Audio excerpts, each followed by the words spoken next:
باللہ من الشیطان اللعین الرجیم بسم اللہ الرحمن الرحیم الحمدللہ رب العالمین وصلی اللہ علی محمد وآل محمد۔ میرے معظم محترم ناظرین اور سامعین، السلام علیکم ورحمۃ اللہ وبرکاتہ۔ یا علی مدد علیہ الصلاۃ والسلام۔ آج ہم آپ کو 3 ایسے حقوق بتانے لگے ہیں کہ جو شوہر کے بیوی پر ہیں، اور اس کے بعد 3 ایسے حقوق ذکر کریں گے کہ جو بیوی کے شوہر پر ہیں۔ ویسے تو شوہر کے بہت سارے حقوق بیوی پر ہیں، اور بیوی کے بھی بہت سارے حقوق جو ہیں وہ شوہر پر ہیں، لیکن ہم آج ان حقوق میں سے 3 شوہر کے ذکر کریں گے اور 3 خاتون کے ذکر کریں گے، اس امید کے ساتھ کہ اگر شوہر وہ حقوق جو بیوی پر رکھتا ہے، بیوی اس طرف متوجہ ہو جائے تو اخروی کامیابی ہے، اور بیوی کے وہ 3 حقوق جو وہ شوہر پر رکھتی ہے، اگر شوہر متوجہ ہو جائے تو وہ بھی کامیاب و کامران ہے۔ تو آئیے آغاز کرتے ہیں پہلے ان 3 حقوق کا کہ جو بہت بڑے حقوق ہیں کہ جو شوہر بیوی پر رکھتا ہے۔ ان میں سے رسول اسلام صلی اللہ علیہ وآلہ وسلم ارشاد فرماتے ہیں، مفہوم حدیث ہے کہ شوہر کا پہلا بیوی پر یہ حق ہے کہ بیوی شوہر کی اجازت کے بغیر کوئی مستحب روزہ نہ رکھے۔ واجب روزے کی بات نہیں ہو رہی، واجب روزے کے علاوہ جو مستحب روزے ہوتے ہیں، بیوی شوہر کی اجازت کے بغیر روزہ مستحب روزہ نہیں رکھ سکتی، اور اگر رکھے گی تو اس کا روزہ خدا کی بارگاہ میں قبول نہیں ہوگا۔ دوسرا حق جو شوہر بیوی پر رکھتا ہے وہ یہ ہے کہ بیوی کسی صورت میں بھی شوہر کے مال سے کوئی چیز خرچ نہیں کر سکتی۔ جو مال خاص شوہر کا ہے اسے حتیٰ کہ صدقہ دینے کے لیے بھی شوہر کی اجازت کا ہونا ضروری ہے۔ اگر وہ کسی نیک کام میں شوہر کے پیسے لگاتی ہے شوہر کی اجازت کے بنا تو خدا کی بارگاہ میں وہ گناہگار ہے، لیکن یہ جو صدقہ دیا گیا ہے اس کا ثواب شوہر کو ملے گا، لیکن جو بیوی ہوگی اسے گناہ ملے گا۔ تیسرا حق جو شوہر کا بیوی پہ ہے اور بیوی نے اس کا خیال رکھنا ہے وہ یہ ہے کہ بیوی شوہر کی اجازت کے بغیر اس کے گھر سے باہر نہیں جا سکتی۔ اگر بیوی شوہر کی اجازت کے بغیر گھر سے باہر جاتی ہے تو احادیث کا مفہوم یہ بتلاتا ہے کہ جب تک وہ واپس نہیں آ جاتی اللہ کے ملائکہ اس پہ لعنت کرتے ہیں، اور فقط یہی نہیں بلکہ وہ لعنت بھی کرتے ہیں، یہ گھر میں بھی آ جائے تب بھی وہ لعنت کریں گے۔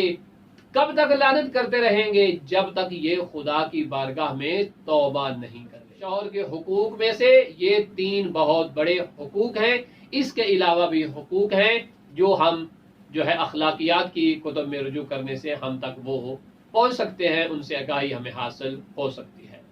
اب ہم آپ کو بتاتے ہیں کہ رسول اسلام صلی اللہ علیہ وآلہ وسلم نے وہ کون سے 3 ایسے حقوق ہیں جو اہم ترین حق ہیں عورت کے جو شوہر پر لازم ہیں۔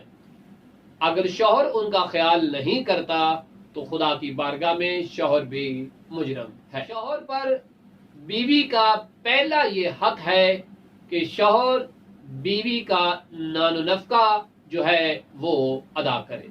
اب اس میں بیوی کروڑ پتی ہی کیوں نہ ہو، امیر زادی ہی کیوں نہ ہو، اور شوہر غریب ہی کیوں نہ ہو، اس کے باوجود بھی نان و نفقہ جو ہے وہ بیوی کا شوہر پر لازم ہے۔ اب نان و نفقہ فقہا اور علماء سے پوچھا جا سکتا ہے کہ اس کی حیثیت کے مطابق اسے کتنا دینا ہے۔ اس میں بطور مثال میں ذکر کر دیتا ہوں کہ پوشاک کپڑوں کا خیال رکھنا، بیوی کے کپڑوں کی ذمہ داری شوہر پر پروردگار نے عائد کی ہے۔ اب جتنی شوہر کی حیثیت ہوگی اس کے مطابق شوہر کو بیوی کے لیے کپڑوں کا اہتمام کرنا ہوگا۔ اگر یہ زیادہ امیر ہے تو اپنے معیار اور سٹیٹس کے مطابق اسے کپڑے لے کے دے سکتا ہے، اور اگر متوسط ہے تو متوسط درجے کے لے کے دے، اور اگر غریب ہے اپنی حیثیت کے مطابق کنجوسی نہ کرے، لیکن بیوی کی پوشاک یعنی اس کے کپڑوں کا خیال رکھنا اس پہ لازم ہے، اور یہ بیوی کا شوہر پر حق ہے۔ اور یاد رہے کہ پوشاک کے ساتھ ساتھ اچھی خوراک کا اہتمام کرنا بھی لازم ہے۔ دوسرا حق بیوی کا شوہر پر وہ یہ ہے کہ شوہر کو خدا نے یہ حق نہیں دیا کہ وہ بیوی کو مارے۔ اگر شوہر بیوی کو مارتا ہے تو گویا اس نے قانون پروردگار کی مخالفت کی ہے، اور خدا نے خواستہ بیوی کے جسم پر، بدن پہ کوئی داغ بن جاتا ہے مار سے، تو اس کا بھی شریعت نے حکم دیا ہے کہ اس کی کیفیت کیا ہے، آیا خون نکلا ہے تو کیا حکم ہے، اور اگر داغ جو بنا ہے، جو نیلا ہے، سرخ ہے، کالا ہے، اس کی دیت بھی اس پہ واجب ہے، جو فقہی مسائل کی کتب کے اندر موجود ہیں۔ لہٰذا دوسرا بیوی شوہر پہ یہ حق رکھتی ہے کہ بیوی کو مارا نہ جائے اور بیوی کو گندی گالیاں نہ دی جائیں۔ بیوی کو گالی دینا ویسے ہی حرام ہے، لیکن پروردگار نے یہ حکم دیا ہے رسول اسلام صلی اللہ علیہ وآلہ وسلم کی زبانی کہ بیوی کو نہ مارا جائے اور نہ بیوی کو گالیاں دی جائے۔ یہ وہ دوسرا بڑا حق ہے جو بیوی شوہر پر رکھتی ہے۔ تیسرا حق عورت کا مرد پر یہ ہے، اگر شوہر وہ ادا نہیں کرتا تو وہ خدا کی بارگاہ میں مجرم ہے کہ وہ اپنی بیوی سے دوری اختیار نہ کرے۔ روایات میں یہ تاکید کی گئی ہے کہ اپنی بیوی سے محبت کا اظہار کیا جائے، اور اپنی بیوی سے محبت کرنا انبیاء کی سنت ہے، کیونکہ انبیاء اور ائمہ علیہ السلام اپنی زوجات کا احترام بھی کرتے تھے، ان سے محبت بھی کرتے تھے، اور جو لوگ اپنی زوجات کا احترام اور محبت کرتے ہیں ان کی نسلیں بابرکت ہوا کرتی ہیں، اور یہ لوگ خدا کے محبوب ٹھہرتے ہیں۔ ہاں، معاشرے کو ملحوظ ضرور رکھا جائے، پروردگار نے مرد کو عورت پہ حاکم بنایا ہے، عورت کو مرد پہ حاکم نہیں بنایا۔ اب ایسا نہیں ہے کہ وہ محبت میں اتنا اندھا ہو جائے کہ اسے یہ بھی نہ پتا چلے کہ میں اس پر حاکم ہوں یا میرے اوپر یہ حاکم ہے۔ لہٰذا دوسروں کی بیویوں کی خوبصورتی کی تعریف کرنا یہ مذموم ہے اپنی بیوی کے سامنے۔